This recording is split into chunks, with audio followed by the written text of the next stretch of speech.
Hi everyone, this is Dilrukshi Somasundaram once again, and this is my second audio. Through this, I will be explaining about invitations to trade. Parties can enter into contracts through different ways, that is, either in writing, oral, or by conduct.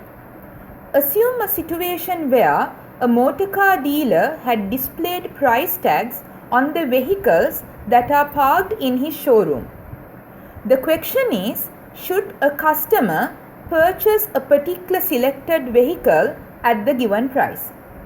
If you consider about this situation, practically will a customer merely buy the vehicle at the stated price, or will a customer bargain? The answer to this question is no.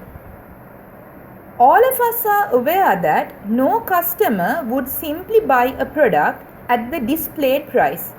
Instead, the customer's nature is that he would bargain before he enters into a contract.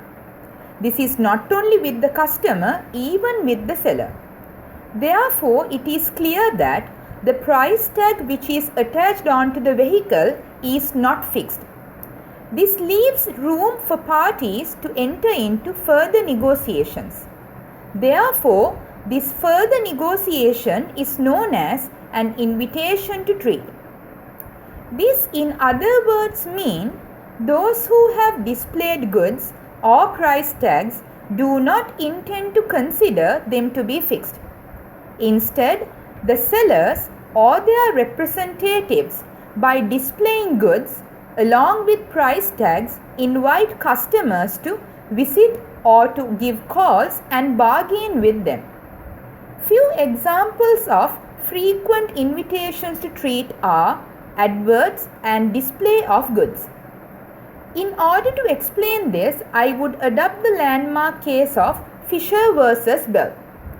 In this case, the issue was whether the flick knife displayed on the shop window was definitely to be sold at the fixed price. The court decided that it is simply an invitation to trade.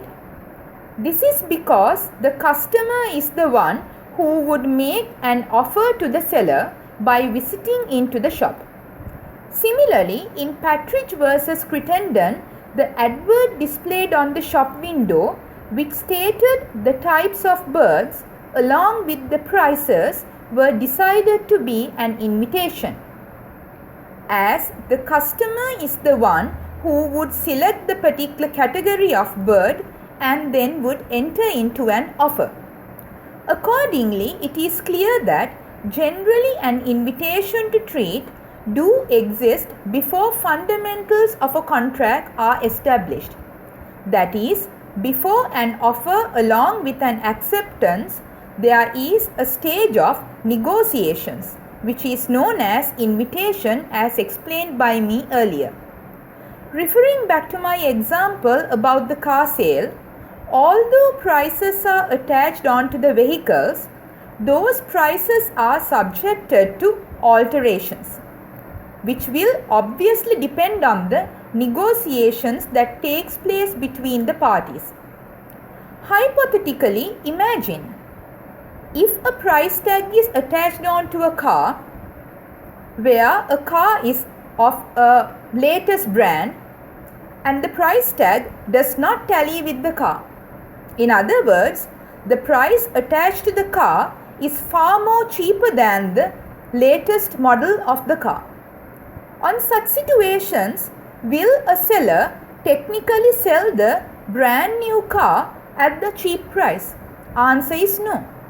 He is simply using business techniques to attract the customers to visit into his car sale and make them offers.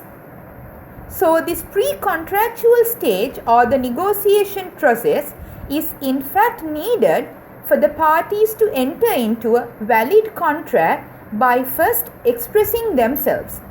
However, there are certain exceptions to the invitation. Sometimes advertisements, displays may amount to offers. This will be explained by me in the upcoming video. I hope to see you all later on in the upcoming video. Have a good day. Thank you.